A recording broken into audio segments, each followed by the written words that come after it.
સુરતમાં વરસાદી પાણી સાથે કેમિકલ યુક્ત પાણી રસ્તા પર જોવા મળી રહ્યું છે। ઉધના જલારામ ઇન્ડસ્ટ્રીયલ વિસ્તારની અંદર લોકોને હાલાકી પડી રહી છે।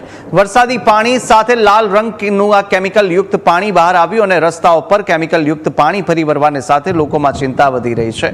સ્થાનિકોએ પ્રદૂષણ મુદ્દે ગંભીર સવાલો ઉઠાવ્યા। સ્થાનિક ધારાસભ્યની રજૂઆત છતાં કાર્યવાહી ન થવાનો પણ આક્ષેપ કરાયો છે।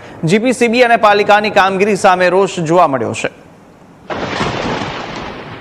વરસાદના પગલે ઠેર ઠેર જગ્યા પર પાણી ભરાયા છે ત્યારે તંત્રની પોલ પણ ખુલી છે।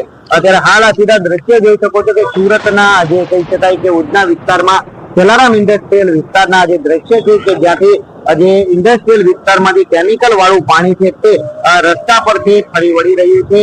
લાલ કલરના કેમિકલ વાળું પાણી છે તે રસ્તા પર ફરી વળ્યું છે। જોકે આ કેમિકલના કારણે લોકોને ચામડીના રોગો થવાની પણ જે છે ભીતિ છે તે જે છે સેવાઈ રહી છે। મહત્વની વાત છે કે સ્થાનિક ધારાસભ્ય મનુભાઈ પટેલ દ્વારા તંત્રને અવારનવાર રજૂઆત કરવામાં આવતી હતી કે સામાન્ય એવા વરસાદમાં જ જો પાણી રસ્તા પર ભરાય તો કેમિકલ વાળા પાણી છે ભરાય છે અને તંત્ર દ્વારા કોઈ નક્કર કામગીરી છે તે કરવામાં આવતી નથી। જાણે ગેરકાયદેસર કનેક્શન અને આ જે કેમિકલ યુક્ત પાણી છોડનારાઓને તંત્ર છાવરતું હોય તેવું સ્પષ્ટપણે લાગી રહ્યું છે। જ્યારે હાલ જે પ્રકારે સુરતના જલારામ ઇન્ડસ્ટ્રીયલ વિસ્તારમાંથી જે પાણી છે કેમિકલ વાળા તે રસ્તા પર ફરી વળ્યા છે તેને લઈને લોકોમાં પણ એક ચિંતાનું મોજું છે ફરી વળ્યું છે। મહત્વની વાત છે કે અહીંયાથી થોડા જ અંતરે જીપીસીબી ની ઓફિસ આવેલી છે પરંતુ જીપીસીબી ના જે અધિકારીઓ છે તે પણ જે છે કુંભકરણની નિંદ્રામાં હોય તેવું સ્પષ્ટપણે લાગી રહ્યું છે।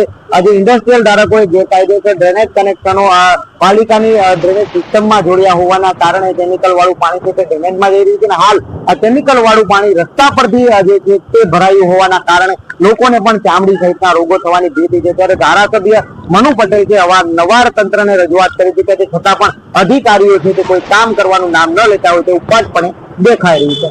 કેમેરા પર્સન કે